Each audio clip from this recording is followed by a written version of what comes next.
Assalamualaikum warahmatullahi wabarakatuh. Selamat datang kembali di channel SMA Negeri 1 Bengkayang, tempatnya publikasi dan berbagi.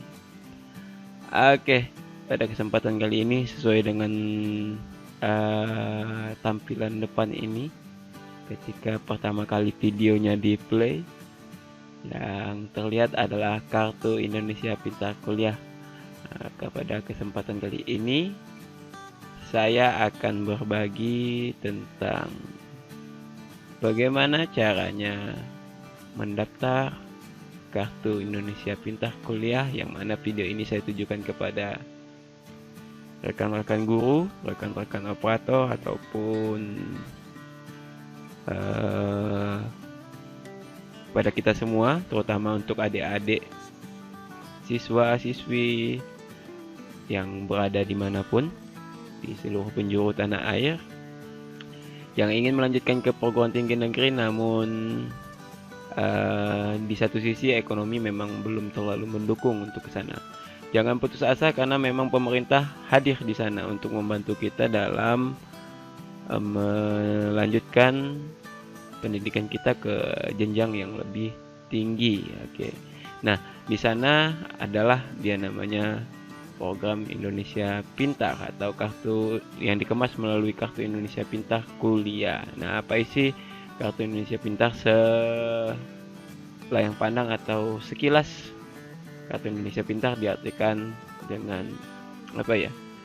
beasiswa. Kalau dulu ada bidik misi, kalau sekarang ada namanya KIPKA atau Kartu Indonesia Pintar Kuliah, di mana pemerintah Indonesia terus berkomitmen untuk fokus meningkatkan pembangunan sumber daya manusia melalui berbagai upaya cerdas ya kan, cerdas. Nah, Kartu Indonesia Pintar Kuliah atau lebih akrab disapa dengan KIP Kuliah adalah salah satu upaya untuk membantu asa atau harapan para siswa-siswi yang memiliki keterbatasan ekonomi tetapi berprestasi untuk melanjutkan studi di perguruan tinggi. Nah, pada kesempatan kali ini memang sejatinya KIPKA untuk tahun 2021 itu belum dibuka, tapi saya di sini akan memberikan gambaran bagaimana KIPKA 2020 itu dilakukan.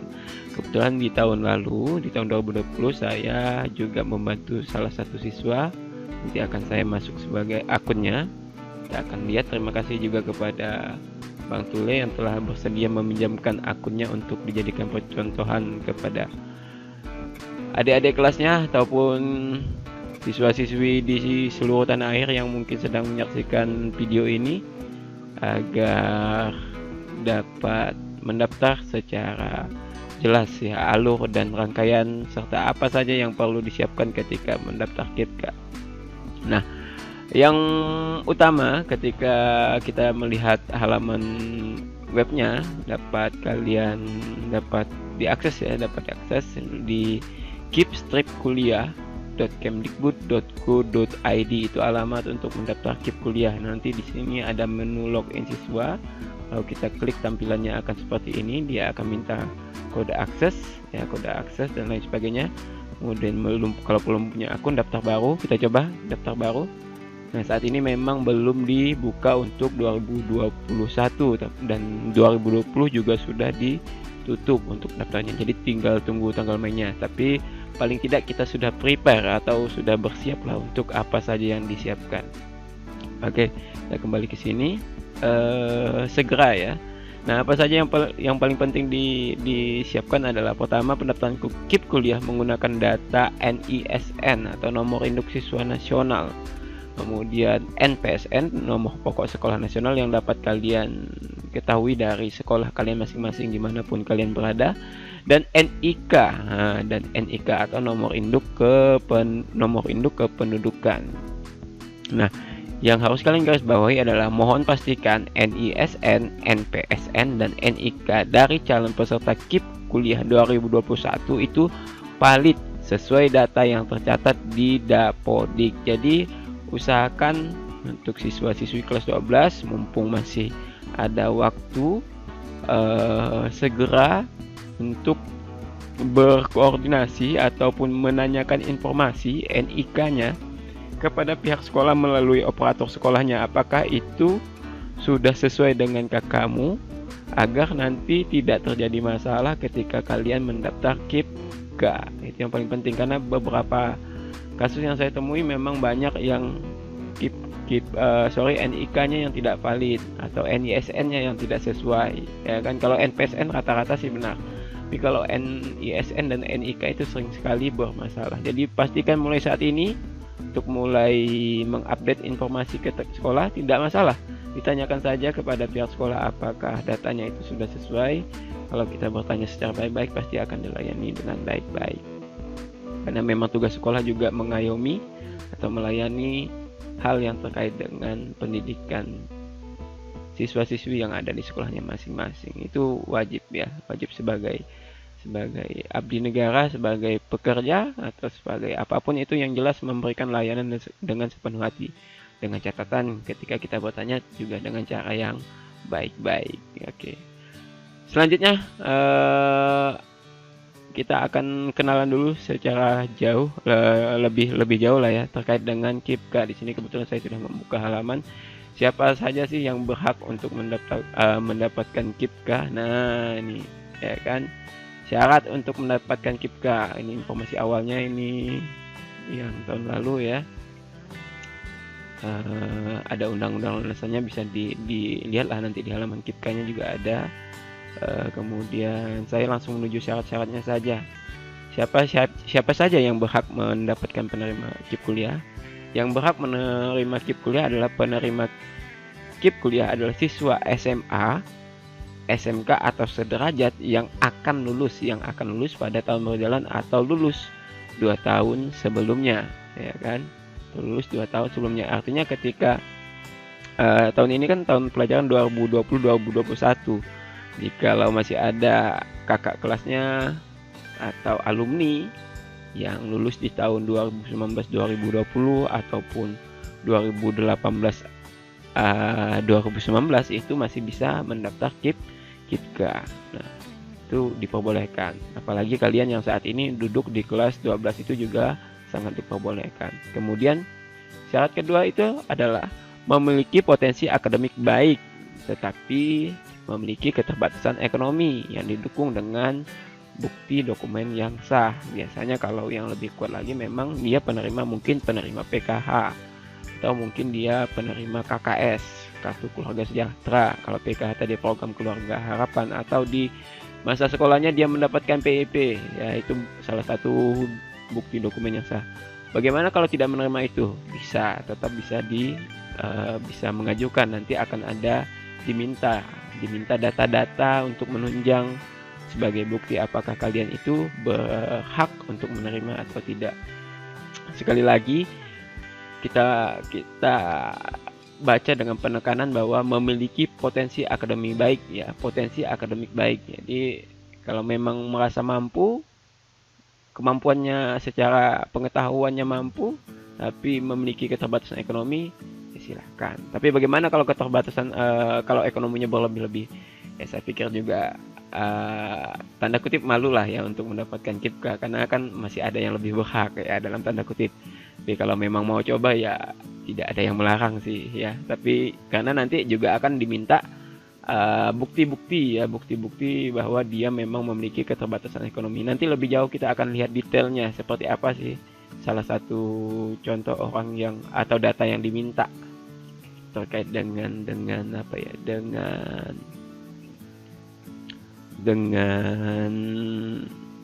bukti yang menunjukkan keterbatasan ekonomi. Syarat ketiga adalah lulus seleksi penerimaan mahasiswa baru dan diterima di PTN atau PTS, perguruan tinggi negeri atau swasta pada prodi dengan akreditasi A. Ini ya, lihat prodinya juga akreditasinya A atau B, serta mungkin saja ya dengan pertimbangan tertentu pada prodi dengan akreditasi C. Lihat yang dicetak tebal itu artinya penekanannya ada di sana. Jadi ketika membaca informasi, lihat dan baca secara seksama. Kebetulan saya juga bukan yang ahli-ahli benar dalam dalam KIPGA ini ya, tapi saya berbagi informasi yang saya ketahui saja.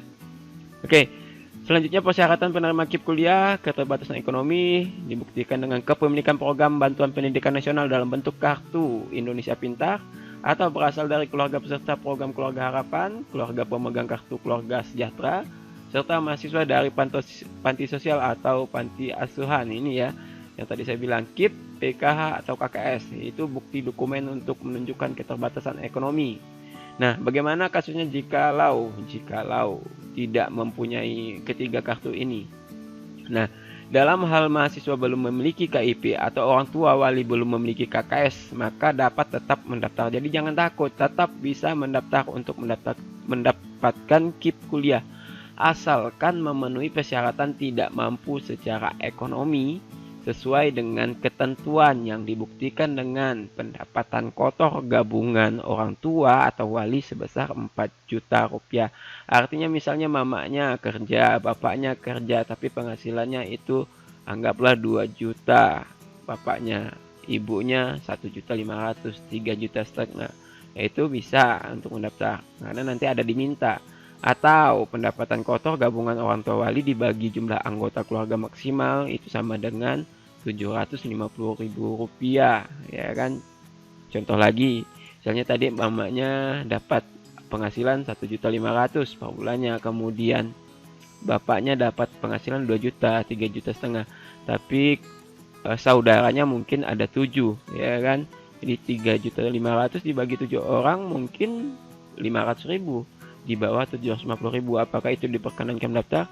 Tetap diperbolehkan untuk mendaftar, namun bukan berarti langsung langsung keterima KIP-nya, tidak. Pastilah akan ada validasi, verifikasi syarat, ya kan. Nanti akan dicocokkan antara data dan keadaan sebenarnya. Maka pesan saya sekali lagi, isikan data itu dengan benar. Jangan sampai data itu diada-adakan, karena memang bisa aja dari tidak ada menjadi ada akibat mengada-ada, dalam tanda kutip ya. Tapi nanti hasilnya juga sia-sia, ya kan. Mending kita isikan apa yang diminta sesuai dengan fakta yang ada. Oke. Nah, apa saja sih keunggulan dari penerima KIP kuliah ini? Informasi selayang pandang ya. Pembebasan biaya pendaftaran, seleksi masuk perguruan tinggi baik itu UTBK yang diusulkan oleh masing-masing panitia dan perguruan tinggi bagi siswa yang terdaftar di DTKS Kemensos. Kemudian pembebasan biaya kuliah pendidikan yang dibayarkan langsung ke perguruan tinggi. Jadi nanti kalian tidak lagi bayar uang kuliah ya, tidak bayar uang kuliah. Bahkan kalian mendapatkan bantuan biaya hidup sebesar 700.000 rupiah per bulan. Nah, ini jangka waktu KIP kuliah untuk program reguler. Untuk sarjana, untuk yang ngambil S1 maksimal 8 semester. Jadi kalian harus kuliahnya tepat waktu. Jangan sampai karena mentang-mentang dapat KIP kuliah lalu kuliahnya dibuat lama. Nggak bisa, karena memang ada jangka waktu, berapa waktu dia lamanya, ya kan, dapatnya. Kalau D4 juga 8 semester, karena D4 itu setara dengan S1. D3 dia dapat 6 semester, D2 dia dapat 4 semester, D1 dia dapat 2 semester. Itu untuk yang program reguler. Untuk program profesi, dokter maksimal 4 semester, dokter gigi 4 semester, hewan 4 semester, nurse ya, atau perawat ya kalau nggak salah ya, maksimal 2 semester, apoteker maksimal 2 semester, guru juga maksimal 2 semester. Nah, ini dia. Bagaimana tata cara pendaftaran KIP kuliah? Tata cara pendaftaran KIP kuliah untuk seluruh jalur masuk, baik itu SNMPTN, Seleksi Nasional Masuk Perguruan Tinggi Negeri, SBMPTN, Seleksi Bersama Masuk Perguruan Tinggi Negeri, SNMPN, Seleksi Nasional Masuk Politeknik Negeri, dan SBMPN, Seleksi Bersama Masuk Politeknik Negeri, serta jalur mandiri dilakukan secara online melalui laman KIP kuliah, yaitu kipstripkuliah.kemdikbud.go.id. Ya, pendaftaran juga dapat dilakukan secara mobile dengan terlebih dahulu mengunduh dan melakukan instalasi KIP kuliah mobile apps berbasis Android di Play Store. Ini saya kurang tahu kalau apakah ini sudah tersedia atau tidak, tapi nanti silakan dicoba deh. Yang jelas saya tekankan untuk saat ini memang pendaftaran KIP kuliah belum dibuka untuk yang 2021. Lalu bagaimana tahapan pendaftaran KIP kuliah? Nah, tahapan pendaftaran KIP kuliah. Siswa dapat langsung melakukan pendaftaran secara mandiri ya di sistem online KIP kuliah melalui laman KIP kuliah kemdikbud.go.id atau melalui KIP kuliah mobile apps yang dapat diunduh di Play Store. Nah, Jadi tidak ada lagi sangkut pautnya dengan sekolah ya. Jadi kalian lakukan secara mandiri. Namun tidak ada salahnya kalau memang kalian memiliki keterbatasan pengetahuan terkait dengan KIPGA ini, kalian dapat menghubungi sekolah kalian masing-masing terkait dengan tahapan pendaftarannya. Saya yakin nanti akan dibantu. Biasanya yang membantu adalah guru bimbingan konseling sih biasanya. Tapi tidak ada masalah dengan siapapun itu pihak sekolahnya. Yang jelas sekolah ya saya yakin akan membantu sebisanya ya, sebisanya, semampunya.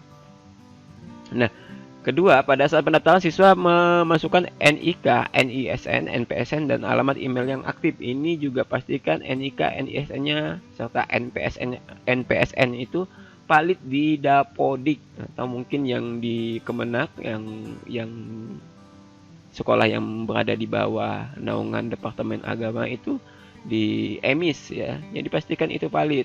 Dan lagi email yang aktif. Yang biasa jadi masalah ini passwordnya lupa, passwordnya ganti-ganti. Nanti email untuk Instagram lain, Facebook lain. Kebanyakan akun jadi lupa. Jadi usahakan kalau bisa dicatat ya, dicatat email yang aktif serta passwordnya. Jangan sampai lupa. Ini seringkali seringkali menjadi masalah ini kalau yang pernah saya alami lah ya. Kemudian sistem kuliah selanjutnya akan melakukan validasi NIK, NISN, dan NPSN serta kelayakan mendapat KIP kuliah. Nanti akan ada validasi apakah NIK-nya sudah benar, NISN-nya sudah benar untuk mendapatkan KIP kuliah. Jika proses validasi berhasil, sistem KIP kuliah selanjutnya akan mengirimkan nomor pendaftaran dan kode akses ke alamat email yang didaftarkan. Betapa pentingnya email itu aktif karena nanti akan dikirimkanlah nomor pendaftaran kode akses ke alamat email yang didaftarkan. Selanjutnya siswa menyelesaikan proses pendaftaran KIP kuliah dan memilih proses seleksi yang akan diikuti. Entah itu SNMPTN, SBMPTN, SMPN, SBMPN ataupun jalur mandiri. Nah, setelah siswa menyelesaikan proses pendaftaran di portal atau sistem informasi sesuai jalur seleksi yang dipilih pada seleksi nasional atau pada seleksi masuk di perguruan tinggi, calon penerima KIP kuliah yang telah dinyatakan diterima di perguruan tinggi dapat dilakukan verifikasi lebih lanjut oleh perguruan tinggi sebelum diusulkan sebagai calon mahasiswa penerima KIP kuliah. Nanti akan ada verifikasi lagi atau mungkin wawancara atau apapun itulah bentuknya ya. Oleh pihak perguruan tinggi di mana kalian itu dinyatakan diterima. Jadi jangan sampai kalian melewatkan tahapan ini. Nomor HP-nya juga jangan sampai tidak aktif ya kan, siapa tahu suatu saat. Dan sekali lagi saya tekankan jangan termakan dengan info-info hoax ya, yang memang kebenarannya tidak dapat dipertanggungjawabkan. Jadi selalu cek informasi resminya dari halaman kipkuliah.kemdikbud.go.id ataupun nantinya kalau sudah selesai pendaftaran dan dinyatakan diterima, selalu cari informasi ke halaman atau website resminya kampus di mana kalian berada. Jadi jangan sampai kalian dengar informasi dari si A dan si B kemudian langsung percaya. Khawatirnya nanti kalian diminta sekian sejumlah rupiah untuk diminta dulu untuk proses kelancaran itu. Jangan sampai generasi yang cerdas adalah generasi yang selalu mengcross-check kebenaran informasi ya. Oke. Nah, ini kurang lebih selayang pandangnya. Di sini saya akan lanjut untuk mencontohkan bagaimana sih bentuk atau dalaman ketika kalian sudah mendapatkan nanti nomor pendaftaran dan kode akses setelah validasi NISN, NPSN, dan NIK itu selesai dilakukan. Kita akan login dan kebetulan saya di sini akan meminjam akunnya alumni yang sudah lulus dan kebetulan mendapatkan KIP kuliah ya, KIP kuliah ini saya akan masuk. Nah, di sini ada Bang Tule ya namanya, kebetulan namanya cukup singkat, Tule. Terima kasih Bang Tule ketika kalau sedang menonton video ini nantinya atas pinjaman akunnya untuk dijadikan contoh kepada adik-adik kelas ataupun kawan-kawannya yang mungkin yang sudah alumni juga dan ingin mencoba kembali untuk KIP kuliah ya. Nah, Di sini ada beberapa isian yang harus dilengkapi, ya kan? Di sini ada keterangan nih, status akun belum terdata DTKS, tidak masalah, lanjutkan saja kalau memang belum terdaftar. Nah, karena nanti ada hal yang diminta dan itu harus kalian harus lengkapi. Kalau memang tidak lengkap ya mungkin akan gagal untuk mendapatkan KIP kuliah ini. Nah, ada beberapa menu di sini, ada biodata keluarga, ekonomi, rumah, aset, prestasi, rencana, seleksi, cetak kartu peserta dan cetak formulir misalnya, ya kan. Nanti kita lihat deh satu-satu. Kita mulai dari biodata. Nah, ketika di sini masuk di halaman pertama, kalian akan diminta untuk melengkapi biodata kalian. Biodata kalian di sini NISN, saya coba klik ada NISN, ada nama siswa, nomor induk kependudukan, nomor kartu Indonesia Pintar kalau memang pada saat sekolah kalian punya KIP, ya kan, atau PIP biasanya, atau KIP yang biasanya orang tuanya dapat PKH atau KKS ya. Kalau KKS ini kebetulan Bang Tulin tidak punya, tapi tetap bisa melanjutkan, ya kan. Kemudian asal sekolah, tahun lulus, tempat lahir, tanggal lahir, jenis kelamin, agama, alamat, provinsi, kabupaten, kota, kode pos, email, dan nomor telepon ataupun nomor handphone, ya kan. Lanjut, di bagian keluarga apa saja yang diisi. Nanti akan diminta foto besar bersama keluarga. Kebetulan Bang Tule ini anak tunggal, ya kan. Kebetulan anak tunggal. Nanti akan diminta nomor kakak, ya kan. Nomor kakak, NIK kepala keluarga, kemudian nama ayah, kemudian status ayah, kemudian apakah sudah almarhum atau tidak, gitu kan. Hubungannya dengan ayah, apakah kandung ataupun bukan, kemudian pendidikan ayahnya, pekerjaan, nanti detail ayah, nanti kalian akan diminta untuk mendeskripsikan ayah ya. Kebetulan di sini mohon izin Bang Tule saya bacakan deskripsi ayahnya. Ini isian Bang Tule sendiri ya. Ayah adalah seorang petani yang bekerja di ladang dari jam 9 sampai jam 4 sore. Ayah bekerja sehari-hari untuk menghidupi keluarga. Ini terserah kalian untuk mendeskripsikan ayah di mata kalian ya, ayah di mata kalian. Kemudian nama ibu di sini ada Ambeng, kemudian masih hidup, kemudian pekerjaan petani, diminta lagi untuk membantu mendeskripsikan orang tuanya. Dalam hal ini ibunya ya, ibu membantu ayah karena kebetulan ayah dan ibunya sama-sama bekerja di ladang. Terkadang ibu dan ayah ikut dalam gotong royong mengerjakan ladang online secara bergantian ya. Kalau dalam bahasa lokal di Kalimantan Barat ini namanya belale kalau nggak salah saya, tapi masing-masing daerah punya bahasa sendiri lah ya. Kemudian jumlah tanggungan ini tidak termasuk orang tua ya, jumlah tanggungannya satu ya, satu. Kemudian diminta nomor telepon orang tua. Isikan bagian ini secara baik, benar, jelas dan detail ya. Jadi usahakan ini diisi lah ya. Nanti juga diminta untuk mengupload foto bersama keluarga, dan inilah foto keluarga Bang Tule ya, keluarga Bang Tule ini.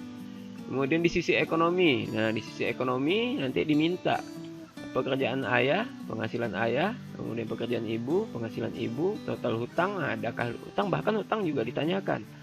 Kebetulan ada katanya, kemudian dibayar dengan cara dicicil ya.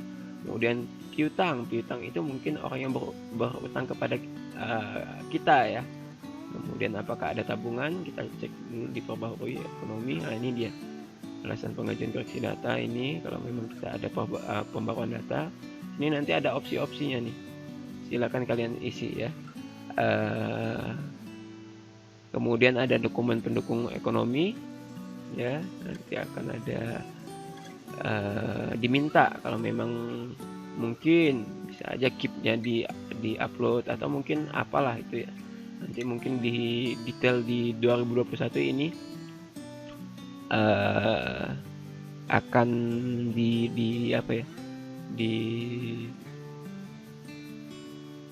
diberi keterangan lah apa yang perlu di upload ya kalau di bagian ini. Tapi paling tidak kalian akan mengisikan penghasilan lah ya, dan isikan ini secara jujur, jangan sampai mengada-ada, karena nanti akan ada verifikasi dari perguruan tingginya. Jadi nanti akan ditanya apakah untuk pada akhirnya diputuskan layak atau tidak untuk mendapatkan KIPKA. Jadi ini harus diisi dengan jujur ya. Oke, lanjut ke kondisi rumah. Nah, rumah juga diminta keterangan ya, minta keterangannya. Apa saja yang dimintai keterangannya? Pertama, kepemilikan rumah itu, misalnya di sini kebetulan Bang Tule mengisinya nomor numpang karena memang lahan ini bukan punyanya si Bang Tule atau keluarganya Bang Tule. Kebetulan ini milik saudara atau dari kerabatnya, jadi dibangun rumah karena ditumpangi, karena bukan SHM atau sertifikat hak milik, jadi diisilah dengan menumpang. Kemudian dibangun kapan? Dibangun tahun 2007. Kemudian sumber listriknya PLN, daya listriknya 450 watt. Luas tanah ini juga harus tahu ya, luas tanah 50. Kalau memang punya data terkait dengan sertifikatnya itu lebih baik. Kalau tidak ya diperkirakan lah, kalau memang bisa diukur lebih baik diukur ya kan, sehingga dapat luas pastinya. Tapi biasanya kalau pengen data ini, kalau nggak salah saya ada di informasinya di bukti dari PBB atau pajak bumi dan bangunan, biasanya ada. Kemudian luas bangunannya juga ada, NJOP-nya per meter itu dapat kalian lihat di pajak bumi dan bangunan. Jadi siapkan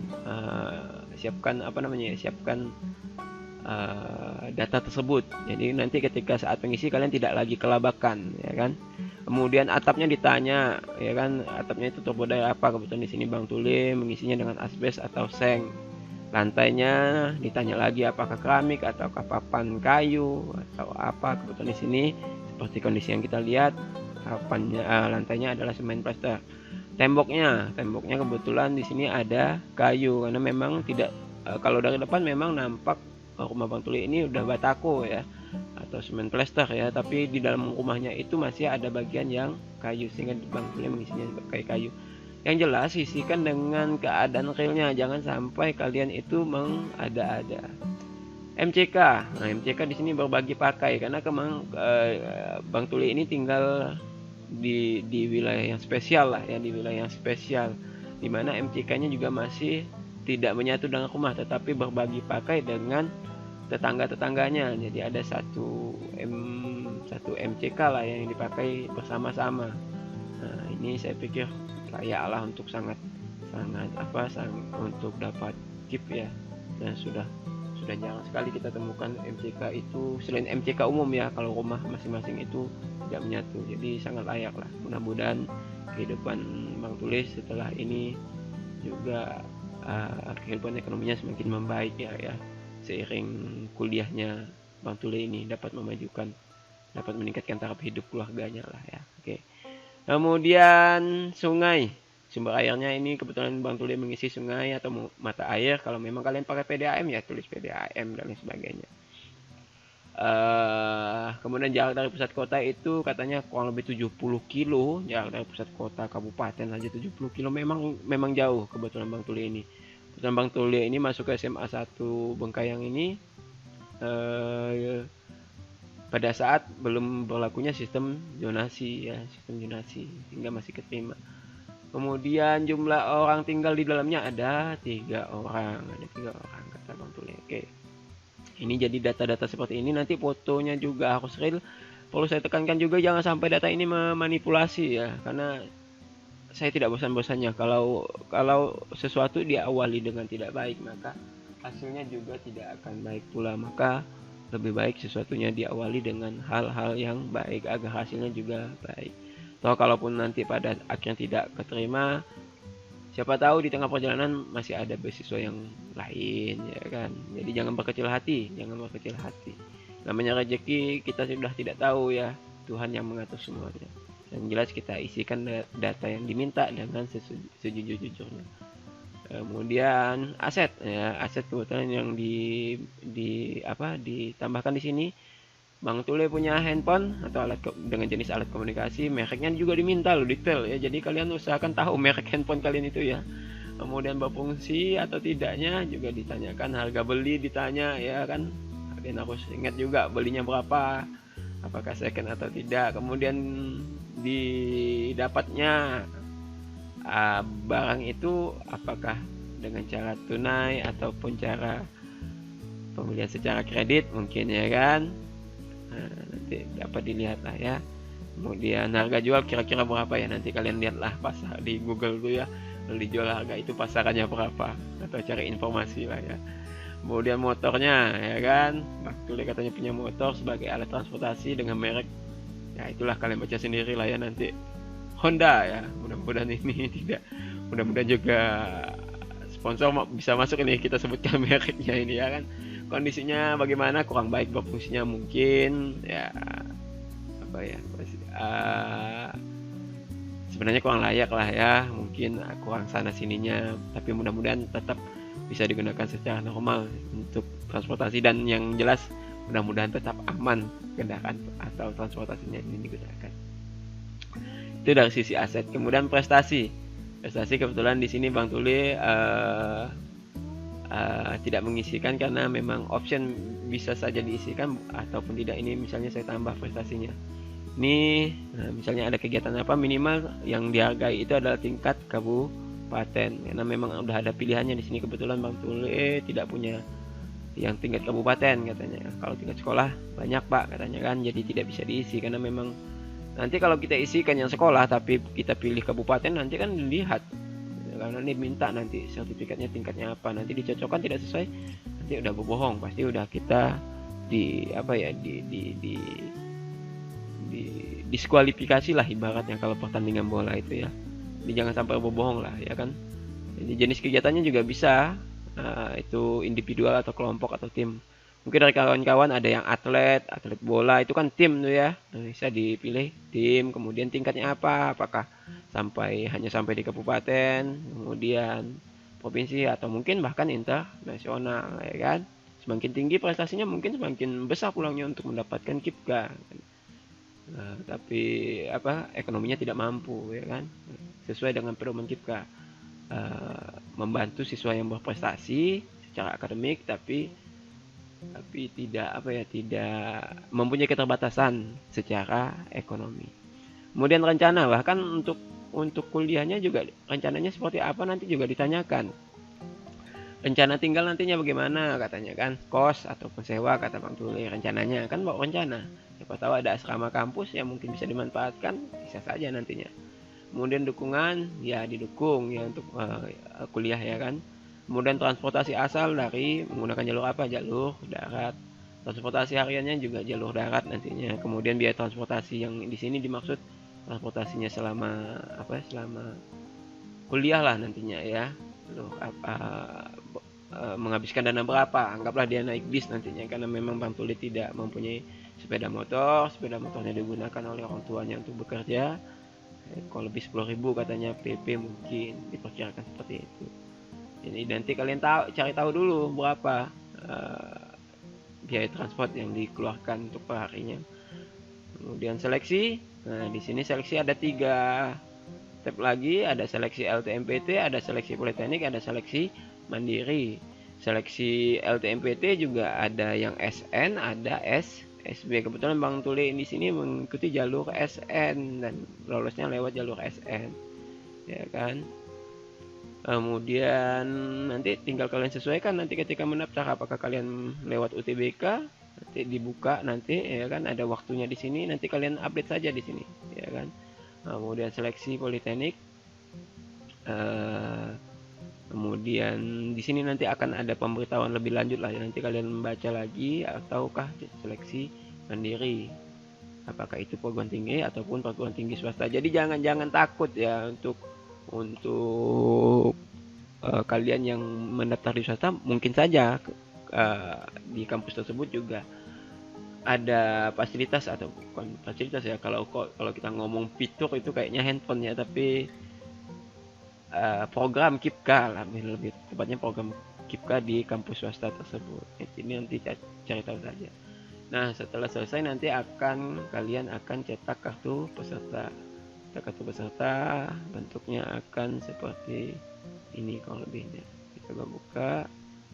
Nah, ini akan mendapatkan kartu seperti ini. Ini kalian simpan dengan baik, kalau sudah nantinya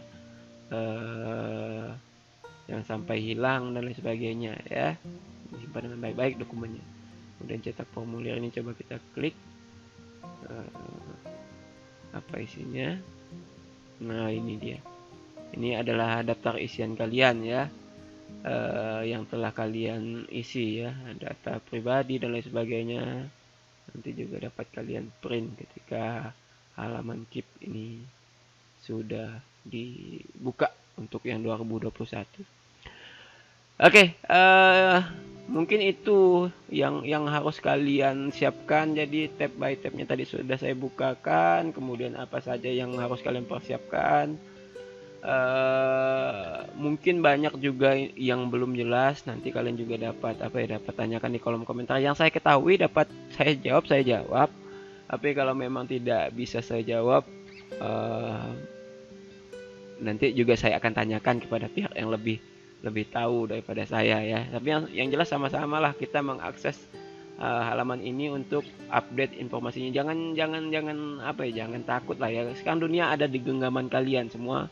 Rata-rata saya pikir punya handphone pintar lah ya. Kalaupun tidak ada handphone pintar, kalian bisa ke warnet terdekat ya untuk mengupdate informasi. Jadi manfaatkan media sosial, manfaatkan dunia yang sudah ada dalam genggaman tangan kalian itu dengan sebijak mungkin. Jadi bukan hanya mainan media sosial terus.